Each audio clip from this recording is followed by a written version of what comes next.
person for the Democratic Governance in the Americas Summit of the Americas and the OAS, and former representative of the interim president of Venezuela to the United Kingdom. You're very welcome, Vanessa. Thank you very much. My surname's usually pronounced Neumann, but Oh, sorry. That's all right. I'm so used to it, trust me, by now. Thank you very much. I wanted to bring a slightly different perspective to this as someone who sort of fell into being a practitioner on holding kleptocrats to account by virtue of being Venezuelan and trying to fight for the soul of my country, and being deeply involved, of course, in the work with Her Majesty's government on the freezing of the gold bullion in the Bank of England, which you may have heard of, was rather a big case.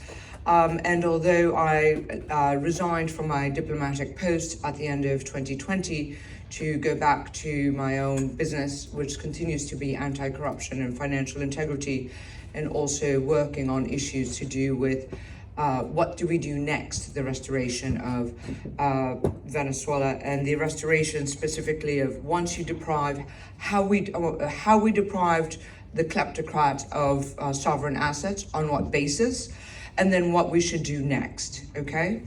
So basically, as we know, the way I like to explain why we care about this, let's start with basic principles, is that the effects of corruption is basically that the bank balances of the few are inscribed on the sick and maimed bodies of millions of citizens, with failed healthcare systems, utilities, infrastructure, including collapsed and flooded homes.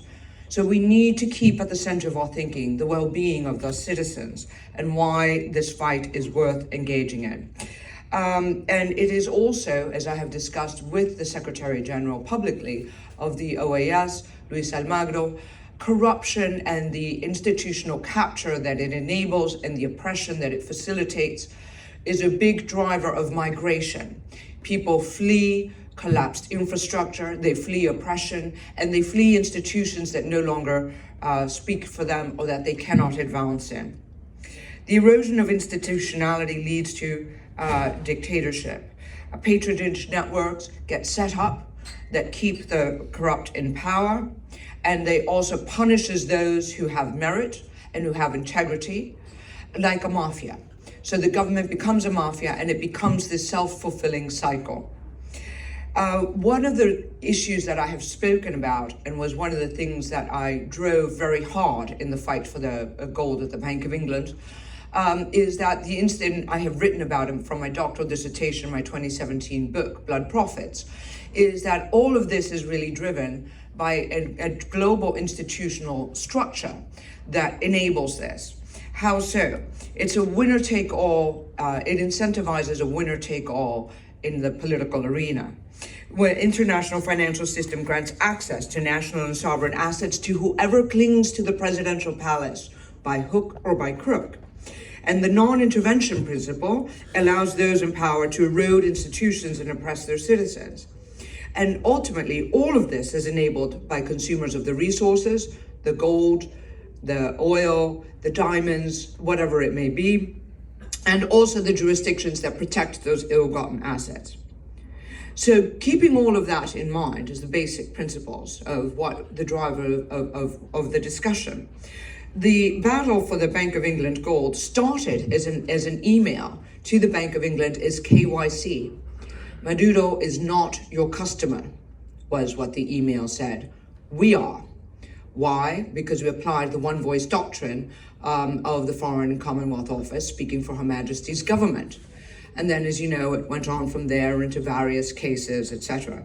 But it started from a KYC proposition. And the ethical principle on which we continue to make the arguments is that you cannot you can't use force to rob and then to keep yourself in power to further use force. If your people don't recognize you, and key members of the international community also don't recognize you, neither should banks and international lenders. That was the heart of the argument. This presents as a strategy, if we try to expand it to other jurisdictions, a certain backwards induction challenge, that those who launder money are motivated to keep you in power and keep you recognized. And is Vladimir Putin, very aptly, or stated, or very forcefully stated after the Supreme Court decision in December 2021, is to urge people to move their money out of jurisdictions such as the UK, etc., that can change their mind about your legitimacy and seize your assets. What comes after this? What should come after this? So that's great. If we have one successful incident of depriving a kleptocrat of sovereign wealth based on the fact that he cannot succeed. Thank you. What is the methodology is to then repatriate, to seize the assets for the people. You create a methodology of putting the money into a pot to drive a return to democracy and a return to fiduciary duty for the citizens.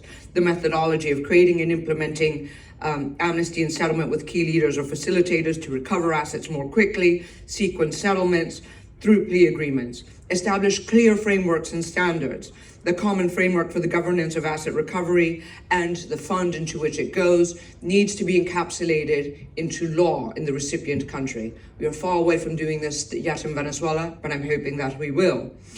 The cycle for depriving kleptocrats and restoring fiduciary duty, ironically, can be thought of very practically by encapsulating in the cycle of what would become one day a development fund. You might want to call it something like the Venezuela Future Fund. And I just want to get very practical and tactical on this, because basically there are three things, three phases, three objectives: stabilization, development, and savings. You can categorize the phases as rescuing the assets, as we did, recovering things like stolen funds, asset recovery, state-owned enterprises, and diplomatic properties. Those can also enter this fund, pending a return to free and fair elections and other key performance indicators of democracy and integrity. Once you do that, you can restructure by negotiating with creditors, and then eventually you can rebuild. With that, you can establish a board of governors, a board of trustees, with international observation, with the integrity protocols we finally talk about, and start to rebuild the country and return to the people the development that was stolen through the kleptocracy. There are two components, either infrastructure and also stabilization, healthcare, police, etc. The reason why you can do this, to do this tactically, you have to oversight mechanisms. We would have to establish an integrity czar, which we can at the oversight committee, and other mechanisms. The other, as I'm out of time, I'll wrap it up.